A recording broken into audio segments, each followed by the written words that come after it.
Hi Libra, mid-December, mid-month of December 2024.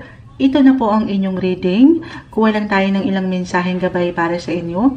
At meron tayong darating na full moon this December 15 in the sign of Gemini. Tingnan natin kung anong maaring maging epekto nito para sa inyo.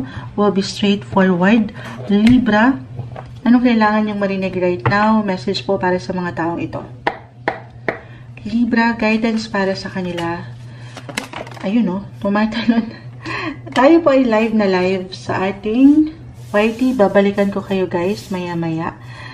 Kanina pa bumabagsak sa ilang tanungan session ang mga baraha. Tumatalon sila, excited. Libra, anong kailangan niyong marinig?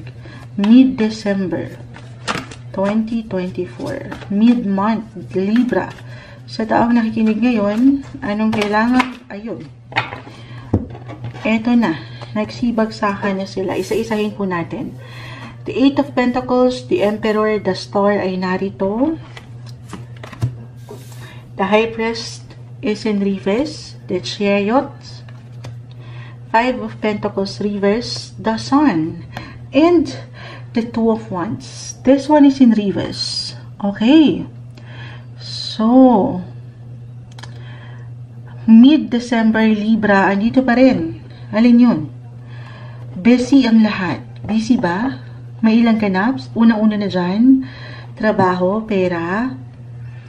Nag-highlight ngayon ng ilang sitwasyon kung saan pwede kayong higit na merong benepisyo na makuha.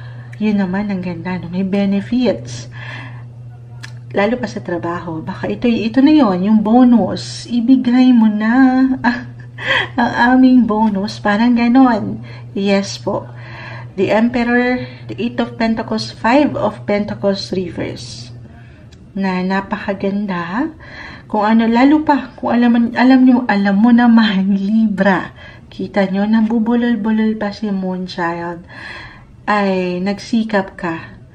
Lalo pa kung pinag-alayan mo ito ng enerhiya, ng efforts nitong mga nakalipas na buwan. Especially, then ito na, i-claim natin, tanggapin mo na ngayon pa lang na ikaw ay makatatanggap ng magandang possibilities. Good news po ang parating.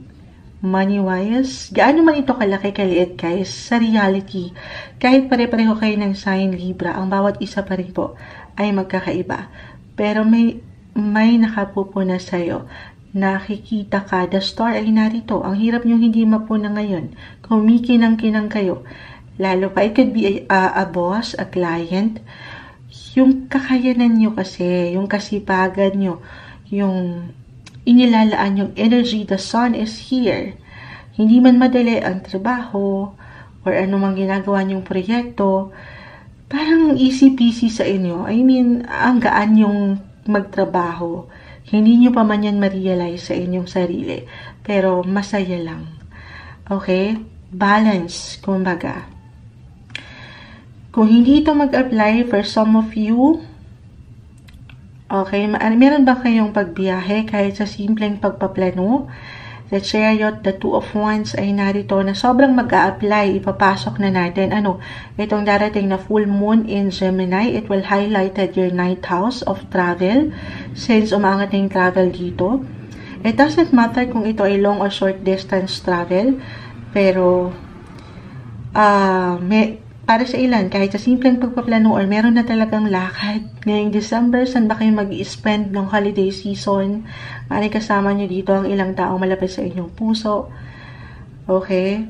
Or, reversal po ang enerhiya, kahit over the net lang po ito, since yun na yung, alam nyo yun, normal natin these days, may ilang connection mula sa ibang bansa na makakakonekta nyo ulit or merong uuwi or kayo itong uuwi sa atin para alam nyo yan, magkaroon ng reunion, reconnection na ang ganda. Or it could be a travel surprise for some of you.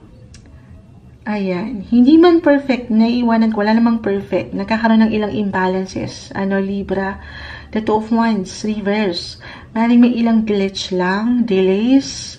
Huwag naman sanang ma-miss nyo yung flight nyo. Huwag naman ganon.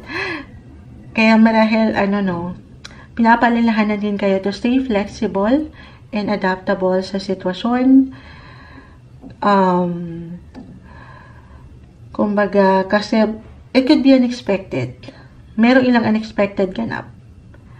At sa ganitong pagkakataon, syempre kailangan flexible kayo. Sabay lang tayo. Meron mang challenge, umaangat po. The star, the sun is here.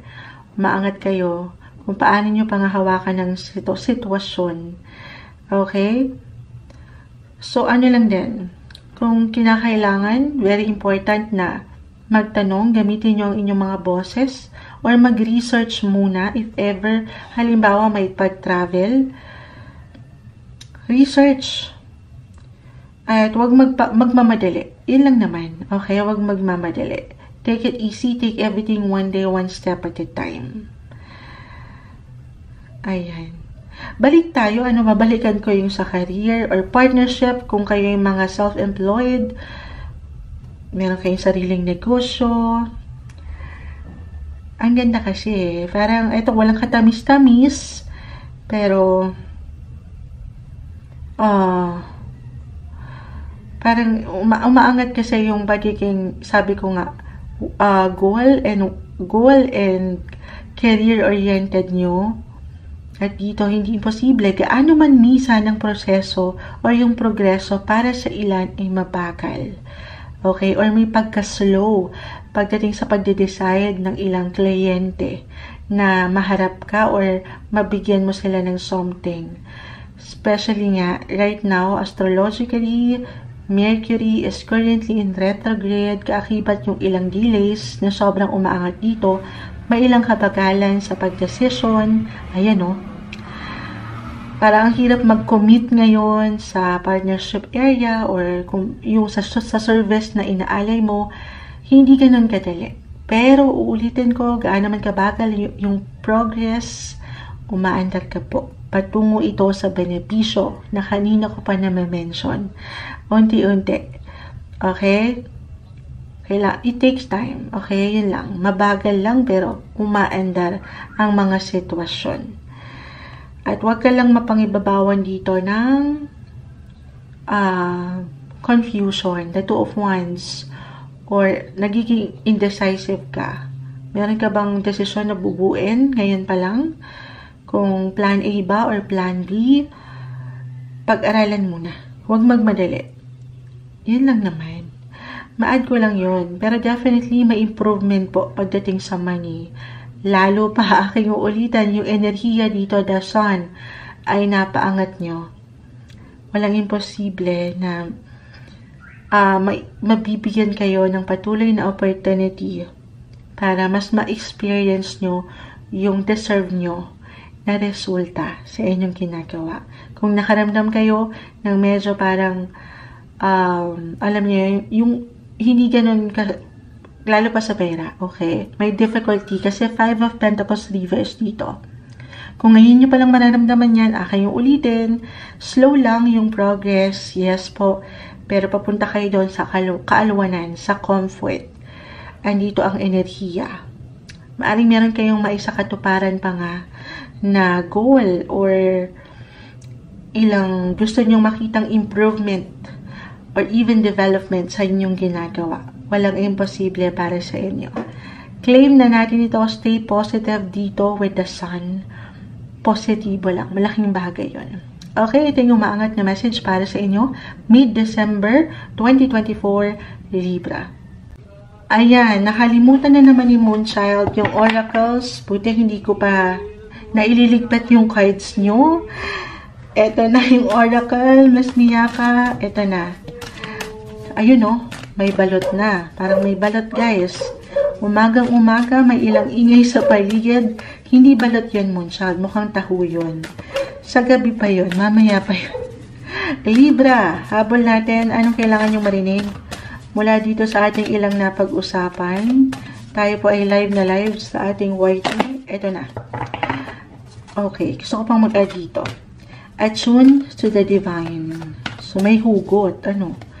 Hindi ko ba na-mention, the high priest ay narito. Attune to the divine. Okay. So, sa daming ganap, mid-December, Libra, ay tayo. Kasi baka, syempre, sa busy ng buhay, hindi na tayo masyadong nakakakonekta sa kanya. Lalo pa sa mga panahon na kaliwat kanan ang ilang ganap. Let your fears dissolve and attune to the divine. Kung meron kayong ilang isipin, alalahanin, lalo pa sa ilang aking na-mention po. Pera, trabaho, yung kabagalan sa part na yan. Okay? Let your fears dissolve. Pinapaalalahanan kayo ng baraha sa kabila ng ilang ingay, ayan, ilang distractions, delays, glitch ng buhay. Huwag kayong pangibabawan ng takot. Okay, tunawin nyo raw ang takot na yan at samahan ng, syempre, papatuloy na sabi ko nga, energy, action. Yung goal nyo na gusto nyong marating, patuloy rin na paangatin yung connection nyo sa Kanya. Samahan ng dasal. Alam naman natin how powerful ang prayer. Yung connection nyo sa Kanya. Maging ano pa man ang inyong religion, kapit lang. Laban lang, ito yung umangat para sa inyo. Libra.